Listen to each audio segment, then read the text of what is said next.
नमस्कार सर. नमस्कार. काय आपलं नाव? माझं नाव विशाल मदने. बरं, कुठे राहता सर सध्या तुम्ही? मी वडूजमध्ये राहतो. मी आणि माझा भाऊच असतो दोघं. आईवडील नाहीत मला, आईवडील वारलेले आहेत. बरं, कधी वारले आई वडील? आई वारली 2012मध्ये आणि वडील 2023मध्ये आत्ता वारले, एक्सपायर झाले. कशामुळे झाले? ते आजारी होते, त्यांचे एज जास्त होतं ना, 85 एज होतं वडिलांचं, त्यामुळं. बापरे, एवढं? आणि आईचं? आईचं 2012मध्ये वारले. आईचं किडनीचा त्रास होता, त्यामुळे आई वारले. मग आता घरामध्ये कोण राहतं तुमच्याबरोबर? कोण सांभाळतं? आता घरामध्ये मी आणि माझा भाऊ, माझा एक मोठा भाऊ आहे, तो आणि मी दोघंच राहतो. आम्ही पहिली म्हणजे मेस लावलेली, आता जेवण आम्ही बनवून खातो हाताने. बरं, काय काय कसे अनुभव घडले आणि सुरुवात कशी झाली? मग सुरुवात अशी झाली, 2012पासून सुरुवात झाली. आई वारल्यानंतर? आई वारल्यानंतर सुरुवात झाली. 2017मध्ये मी जॉब करत होतो. मी शोरूमला कामाला आहे ना, तर शोरूमवरून मी आपलं घरी आलो रात्रीच्या नेहमीच्या टायमिंगला. तर मला मित्राचा फोन आला की मित्र मला बोलला, माझा बड्डे आहे, तो येणार आहे ना? तर मित्र बोलले चला जाऊया. तर मी मित्राच्या बड्डेला निघालेलो. रात्री पौर्णिमा होती त्या दिवशी. मी मित्राच्या बड्डेला चाललेलो आणि माझ्याकडे बाईक नव्हती, त्यामुळे मी चालतच चाललेलो. मित्राचं घर खूप जवळ होतं, त्यामुळे मी पायी चालत चाललेलो. त्यानंतर जाता जाता अंधार बिंदार खूप होता तिथं, म्हणजे लाईट बीट काय नव्हती त्या रोडला, आणि तशा रोडने मी चालत चाललेलो. किती वाजता तरी? रात्रीच्या 9 वाजले असतील. रात्रीच्या 9च्या टायमिंगला चाललेलो मी. तर शांतता पूर्ण होती, रोडला कोणच नव्हतं असं. म्हणजे नंतर मग मित्राने ते एक झाड आहे आमच्या इथं, त्या झाडापाशी मी गेलो. बरोबर ते सीताफळीचं झाड आहे. मग त्या झाडापाशी गेल्यानंतर मला पूर्ण अशी काळी आकृती दिसली. मग ते आकृती दिसल्यानंतर मला एकदम चक्कर आली आणि मी बेशुद्ध झालो. बेशुद्ध झाल्यानंतर मी तिथं खाली कोसळलो. बेशुद्ध झाल्यानंतर मी तिथं खाली पडल्यानंतर मला सुचनाच काय आता, काय म्हणजे नक्की मला होतंय काय. म्हणजे असं मी खाली पडलो ना, मला मस्त म्हणजे मला कळतंय ना की काय करायचं आता इथून कसं बाहेर जायचं. मला म्हणजे असं तोंडातून आवाज पण निघणं झालाय आणि उठून चालायला पण येणं झालं. म्हणजे सगळं शरीरच माझं पूर्ण गळाडलेलं. म्हणजे मला उठून चालायला पण येणं आणि काहीच मला हालचालच मला काय करायला येणं झाले. मग मी कसा बसा असा रांगत असा, मी थोडासा उजेड होता, एक लाईटचा डांब असतो, त्या लाईटच्या डांबाच्या इथे एक उजेड होता थोडा. मग त्या उजेडात मी गेल्यानंतर मला थोडंसं बरं वाटल्यानंतर मी तिथून गेलो. तसाच मित्राच्या घरी पण नाही मी गेलो. तिथून मी माझ्याच घरी आलो पळत आणि घरात येऊन झोपल्यानंतर त्या रात्री मला असं वाटत होतं की मला कुणीतरी मारलं आहे. 4-5 जणांना असं मला मिळून मारलं आहे आणि माझं अंग दुखत होतं खूप. आणि सकाळ मला उठायला पण येत नव्हतं. सकाळी उठलो नेहमीप्रमाणे, जॉबसाठी तयारी केली जॉबला जाण्यासाठी, आणि नंतर जॉबला गेलो. सकाळी 1-2-3 दिवस काय वाटलं नाही मला, म्हणजे नेहमीसारखंच वाटायला लागलं. आणि तो त्रास मला खूपच व्हायला लागला, जास्तच त्रास व्हायला लागला, कमी होतच नव्हता. मग मी देवऋषांकडे गेलो. तिथं देवऋषांकडे चौकशी केली, मला असं का होतंय, काय ह्याच्या मागचं कारण आहे असं. म्हणजे मग त्यांना सांगितलं मला की तुमच्या इथं काहीतरी तू गावला असशील, म्हणजे कुठंतरी काहीतरी तुला म्हणजे दाखवलं असेल कुणीतरी असं, म्हणजे भूत तुला दिसलं हे असं. मग तू म्हणतोय म्हणजे काहीतरी असेल तिथं. मग त्यानंतर मी घरी आलो. घरी आल्यानंतर घरी येऊन मी फ्रेश झालो, हातपाय धुतले आणि नेहमीप्रमाणे मी झोपायला गेलो रूममध्ये मी झोपायला गेलो. तर बरोबर 12-1च्या सुमारात मला तीच आकृती दिसली, म्हणजे अशी चेहऱ्यासमोर. मी दचकून उठलो. दचकून उठल्यानंतर भाऊ म्हणला की असं का होतंय तुला. भाऊ पण माझी काळजी करायला लागला खूपच. त्यानंतर मग आता काय मार्ग काढायचा ह्याच्यावरती म्हणून आम्ही बऱ्याच ठिकाणी चौकशी केली, पण काही ठिकाणी आमची दखलच घेतली नाही. मग मी म्हणलं माझ्या भावाला की आपण जे वयस्कर लोक असतात ना त्यांना विचारूया नेमकं इथं काय आहे म्हणून, त्या झाडाखाली नेमकं काय आहे. मग आम्ही वयस्कर लोकांना विचारलं तर त्या लोकांना आम्हाला बरोबर सांगितलं की तिथं तो जुन्यातला खवीस म्हणतात, तो खवीस आहे जुन्यातला. तर भरपूर जुन्यातला आहे तो. मग त्यानंतरनं तिथं म्हणजे आता कोण राहत नाही, म्हणजे त्या जिथं झाड आहे ना ते सीताफळीचं त्याच्या बाजूला एक रूम आहे, तिथं कोण राहत नाही. आता तिथली लोक निघून गेलेत, त्यांना पण माहिती झाले ना इथं कवीस आहे म्हणून. मग आता एक कवीस असा का असतो, तो पूर्ण काळा असतो माझ्या तर हिशोबाने. कारण की मी त्याला ज्यावेळेस बघितला ना त्यावेळेस मी चालू शकत नव्हतो. मला म्हणजे असं चालताच येत नव्हतं आणि मला माहिती होतं ना की मी चाललो आहे कशाला, मी माझ्या मित्राच्या बड्डेला चाललो आहे आणि अचानक मला मध्ये हे असं कसं काय घडलं. मग मला इतका अनुभव आला ना त्या दिवशी. मग त्यानंतरनं मी 2-3 लोकांना मला सांगितलं आहे तिथं असं आहे, तू देणं वगैरे तिथं दे त्यांचं, मग तुला काय नाही त्रास व्हायचा. मग त्यानंतर मी देणं वगैरे त्यांचं दिलं. देणं वगैरे दिल्यानंतरनं मग मला थोडासा फरक पडला आणि फरक पडल्यानंतर मग मला असं वाटलं मला की इथं आहे म्हणून. मग मी तिथं विश्वास ठेवला आणि मी पण विश्वास ठेवला आणि दुसऱ्यांना पण सांगितलं तुम्ही तिथं विश्वास ठेवा. आणि मी एकट्यानंच नाही बघितला, तर आमच्या इथे एक लेडीज आहे. ती लेडीज म्हणजे आमच्या आई वारल्यानंतरनं ती लेडीज आमचे कपडे धुणे भांडी वगैरे करत होती. तर त्या लेडीजनं देखील त्याला बघितलं. काय झालेला इश्यू, तर त्या लेडीजची एक मुलगी त्या बाथरूमच्या शेजारी बसलेली होती आणि ती लहान मुलगी होती, ते लपाछपी खेळत होती आणि लपाछपी खेळता खेळता ती बाथरूमच्या बाजूला बसलेली होती आणि तिची आई तिला हुडकायला गेली आणि हुडकता हुडकता ती मुलगी काय तिथं दिसलीच नाही तिला. आणि त्या आईने तिला हाक मारली की तू कुठं आहेस म्हणून. आणि त्या मुलीनं, ती मुलगी नव्हती तिथं बसलेली जी होती ना ती मुलगी नव्हती, ते भूतच होतं. पण ही आईला काय वाटलं की ती मुलगी आहे म्हणून ती आई त्या मुलीला उठवणार, असं उठ ना इथून उठ ना. अंधार दिवस एक 5चा टायमिंग होता, अंधार दिवस मावळाचा टायमिंग होता आणि त्या पिरियडला त्या बाईला पण ते दिसल्यानंतरनं ती बाई पळायला लागली आणि पळत पळत घरी आली. आणि त्या बाईला पण त्रास झाला असेल, विचारलं मी तिला बऱ्याच वेळा, पण ती म्हणली मला झाला त्रास पण मी दाखवलं देवऋषांकडे आणि त्यानंतर नाही काय तिला त्रास झाला. म्हणजे तिथं कन्फर्म आहे हे तर आमच्या एरियातल्या सगळ्या लोकांना माहीत आहे. पण कोणच काय करू शकत नाही, कोणच दखल घेऊ शकत नाही की आपण काहीतरी त्याचा बंदोबस्त केला पाहिजे किंवा काय केलं पाहिजे ते असं. म्हणजे बंदोबस्त तिथं कोण घेऊ शकणार नाही. तुम्हाला काय काय त्रास झाला? मला अजून पण त्रास होतो. मला अमावस्या पौर्णिमा आल्यानंतरनं मला चिडचिडपणा होतो, माझा राग येणे, वादविवाद होणे घरामध्ये, असं म्हणजे भरपूर इश्यू होतात घरामध्ये. त्रास होतो खूप, डोकं दुखणे, पोटात दुखणे, ताप येणे, उलटी होणे.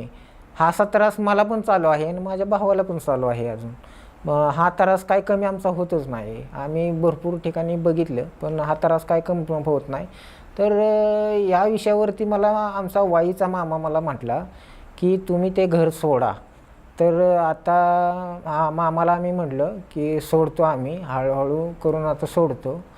मग माझ्या लग्नाचं बघायचं होतं, त्यासाठी मी जरा ते थांबवलं. लग्नाचं पण बघायचं होतं, त्यामुळं आता म्हटलं बघूया नंतर हळूहळू टप्प्याटप्प्यात करूया. कारण की आता दोघंच आम्ही भाऊ आहे ना, मग आम्हाला असं म्हणजे आधार नाही कोणाचा.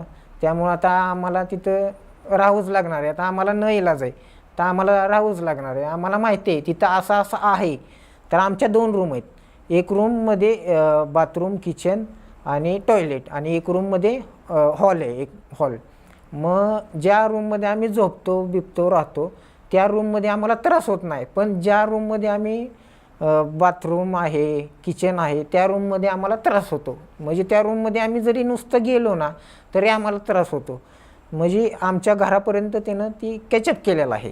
कॅचअप केलं आहे आमचं ते घर, पण त्यानं निम्मं कॅचअप केलेलं आहे, तिथपर्यंत ते येतच. ते तिथनं जाऊ शकत नाही कधी आणि ते काढू शकत नाही असं कोण. असा माझा अनुभव आहे. ते काढू शकत नाही कोण. बरं, तुमच्या व्यतिरिक्त ज्यांना त्रास झाला त्यांना काय काय अनुभव आले?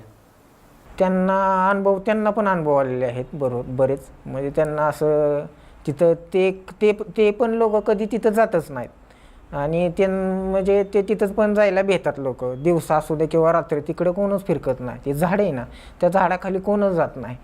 म्हणजे तिथं असं म्हणजे एकदम हॉरर टाईपच एकदम. म्हणजे तिथं रात्र झाली का नाही तिथं लय डेंजर असं दिसतं. म्हणजे वातावरणच तिथलं डेंजर दिसतं असं. म्हणजे एकदम शांत, म्हणजे झाडांचा आवाज, मांजरं ओरडलेली, म्हणजे असं एकदम हे दिसतं. डेंजर सीन दिसतो तिथं म्हणजे आहे डेंजर सीन आहे तिथं खूपच. मग त्यामुळं तिकडं आम्ही जातच नाही. भाऊ पण नाही जात, मी पण नाही जात. आम्ही बंद केलं. आम्हाला कळालं ना की असं असं आहे तिथं, आपण तिथं जायला नको. त्यामुळं आम्ही जातच नाही आता.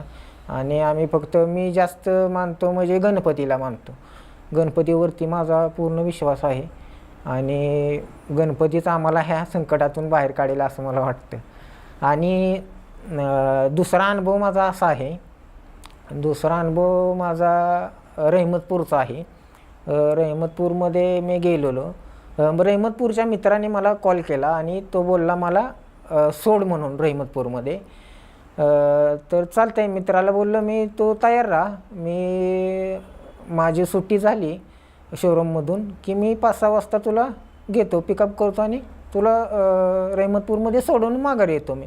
तो बोलला चालतंय ठीक आहे. मग आम्ही दुपारी 4 वाजता निघालो रहमतपूरला औंध मार्गे. औंध मार्गे जाताना नाश्ता वगैरे केला आम्ही. नाश्ता झाल्यानंतर तिथं रहमतपूरमध्ये गेलो तर मित्र म्हणला राहता जातोयस कुठं, राहा माझ्या घरी आजचे दिवस, बऱ्याच दिवसात ना आलाय तू, राहा, नको जाऊ रात्रीचं. गाडी पण तुझी नवीन आहे, तू नवीन गाडी घेतली. त्यावेळेस मी नवीन गाडी घेतलेली 2 व्हीलर. मग गाडी मी घेतली आणि मी म्हणलं नाही जातो म्हणलं मी. 7 वाजलेले. मग 7 वाजता मी तिथनं रहमतपूरमधनं हल्लो. मित्राला तिथं ड्रॉप केला. त्याला म्हणलं मी जातो. तो म्हणला ठीक आहे जा. पेट्रोल वगैरे मी गाडीमध्ये टाकले आणि मी रहमतपूरमधून वडूजला यायला निघालो. आणि विषय असा झाला, येताना घाट आहे एक, आंबेरीचा घाट आहे. मग आंबेरीचा घाट आहे, मी त्या घाटापाशी आलो.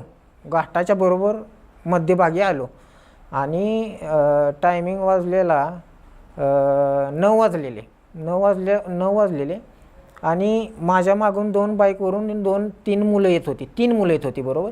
3 मुलं एका 2 व्हीलरवरती होती. ती स्प्लेंडर गाडी होती त्यांची आणि माझ्याकडं आप्पाची होती. तर मी गाडी मी हळूहळू चाललेलो. मी म्हणलं आता घरी जायचं निवांत, मित्राला सोडलाय तर घरी जायचं, बसायचं निवांत, जेवण वगैरे करून झोपायचं.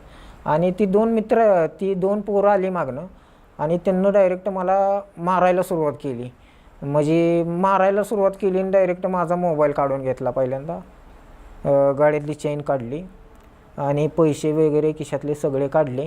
गाडी पण माझी घेतली त्यांनी. मग 3 जण होते ना ते, मी एकटा तर 3घांना नाही मारू शकत.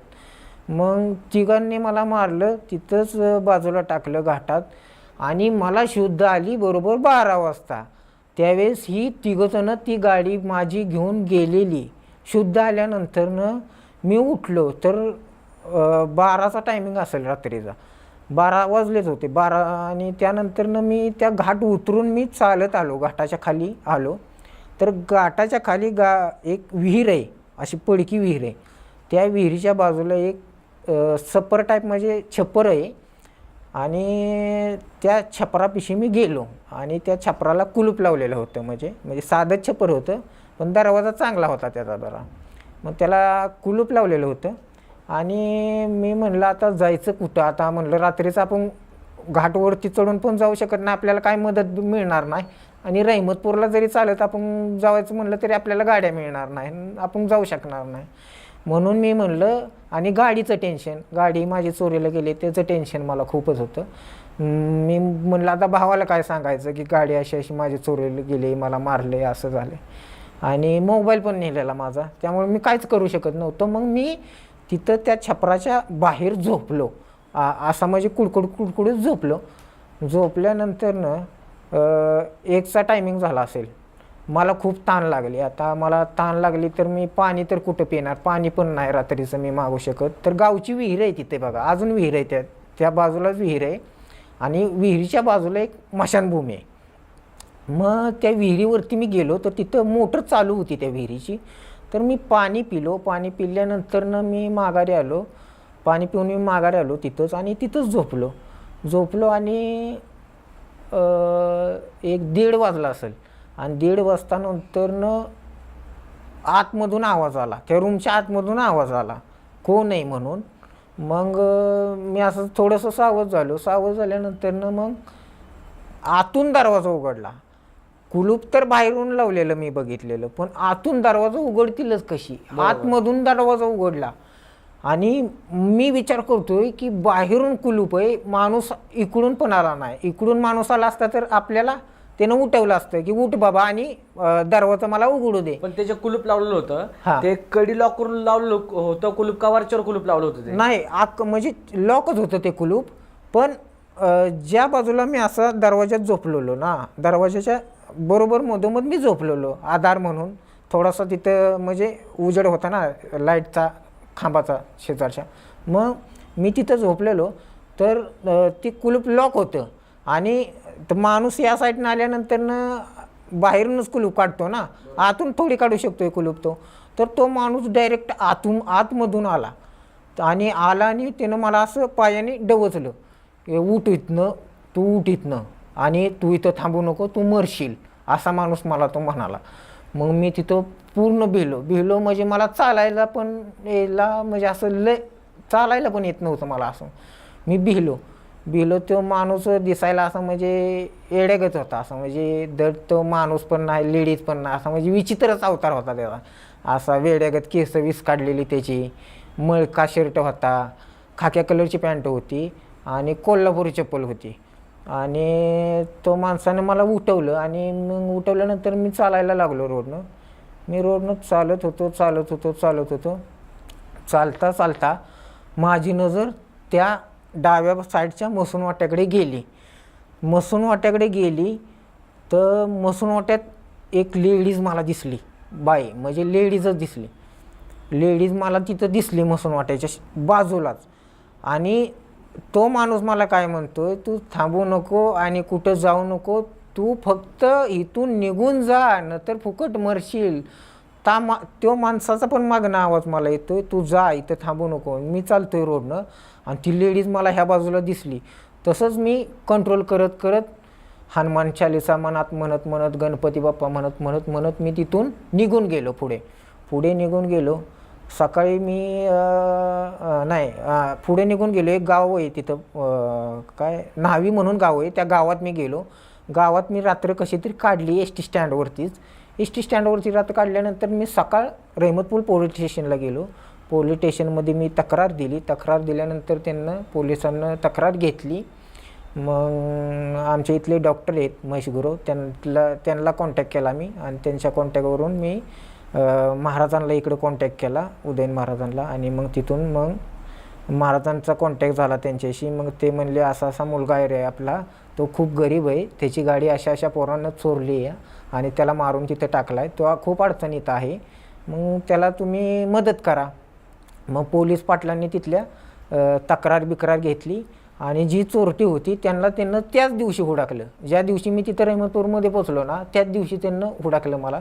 त्या पोलिसांना मला नाश्त्याला पैसे वगैरे दिले, खायला नाश्त्याला वगैरे. आणि पोलीस म्हणले तू जा, तुझी गाडी तुला उद्या मिळून जाईल. मग मला पोलिसांना तिकीट काढून मला एस टीला बसवून दिलं दुसऱ्या दिवशी. मग मी गेलो. घरी आल्यानंतर भावाला सांगितलं असं माझं घडलं आहे म्हणून.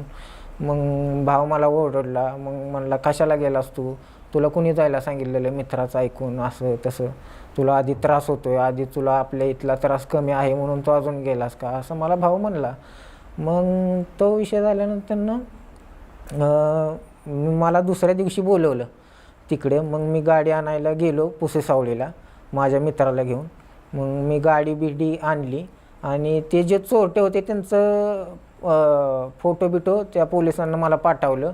आणि पोलीस म्हणले की ह्या लोकांनी तुझी गाडी चोरून नेलेली, त्यांना आम्ही अटक केली. तर म्हणलं जाऊ द्या साहेब, नको त्यांना काय करायला आता, त्यांना जाऊ द्या म्हणलं, द्या सोडून, काय झाले ते झाले म्हणलं, मला नाही तक्रार करायची, मला नाही वाद वाढवायचा म्हणलं. मग मी तो विषय तिथं ड्रॉप केला आणि त्यांचा पण विषय दिला त्या पोरांचा सोडून, तिन्ही पण. मग असा झालेला माझा दुसरा अनुभव. बरं, मग ते कळलं का ते नंतर की ती बाई कोण होती किंवा तो माणूस कोण होता तिथलं ते? हां, कळलं की. म्हणजे ते काय आहे, मी तिथं त्यानंतर मी तिथं कामाला गेलो. त्यानंतर मी तिथं कामाला जायचो ना जॉबला, तिकडं पण मी जॉब केला आहे रहमतपूर साईडला. मग मी मित्राबरोबर गेलेलो जॉबला. लाईटचं काम घेतो मी, म्हणजे कंत्राट, म्हणजे असं कंपनीतर्फे मी काम करतो, आपलं 33 kV LTचं लाईटचं. मग मी तिथं काम करायला गेलेलो, तर तिथं मी दोघा-तिघांना विचारलं की इथं नेमका विषय काय आहे. म्हणजे तिथं मला तो माणूस दिसला आणि तिथं ती लेडीज दिसली, म्हणजे हा विषय काय आहे. तर त्यांना ते विचारलं, तर ते म्हणले ही गावची विहीर आहे. आणि गावची विहिरीपाशी तो एक माणूस म्हणला, गावच्या विहिरीपाशी एक भरपूर दिवसापूर्वी एक माणूस त्या विहिरीत पडून मेलेला, आणि तोच माणूस तुला दिसला त्या रूमपाशी. म्हणजे जिथं रूममध्ये मी थांबलेलो ना, त्या रूमच्या बाहेर, तिथं तो माणूस दिसला. आणि ती लेडीज होती, ती लेडीज स्मशानभूमीच्या बाहेर मला दिसली. म्हणजे असं ती लेडीज फक्त दिसली, तिने मला काय त्रास नाही दिला, काय नाही दिला, पण ती लेडीज दिसली. पण मी त्या दिवशी इतका भिलेलो ना, मला सुचतच नव्हतं. आता मी असं मला वाटत होतं आता संपलंच माझं, आता माझं काय खरं नाही, आता संपलंच असं वाटत होतं मला. पण मी तेवढ्यात संकटातून वाचलो, 2 संकटातून खूप वाचलो. ते अनुभव थरारचे आहेत माझे, ते मी कधीच नाही विसरू शकत. ते अनुभव इतके डेंजर अनुभव आहे ते. बरं, त्याच्यानंतर काय त्रास वगैरे काय झाला नाही? त्याच्यानंतर नाही काय त्रास, पण अजूनही मला अमावस्या पौर्णिमा आल्यानंतर अजूनही मला कधी कधी त्रास होतो. कधी कधी असं जाणवतं की म्हणजे जिथं जाईल ना मी, कोणत्याही जागे मी गेलो समजा, की मला आधीच जाणीव होती की बाबा इथं काय ना काहीतरी विषय आज असणार आहे. त्यामुळे मी शक्यतो रात्रीचा प्रवास पण मी टाळला. मी रात्रीचा प्रवास पण करत नाही त्याच्यामुळं, त्या दिवसात. त्यामुळं मी प्रवास कुठं टू व्हीलरवर ह्याच्यावरती करतो, पण रात्रीचा मी प्रवास टाळला. आणि मी माझ्या मित्रांना पण सांगितलं की तुम्ही पण रात्रीचा प्रवास शक्यतो करू नका. रात्रीच्या वेळी कधी काय होईल सांगता येत नाही. त्यामुळे मी रात्रीचा मला खूप अनुभव आला आहे की प्रवास रात्रीचा खराब असतो, म्हणजे माझ्या तरी हिशोबाने.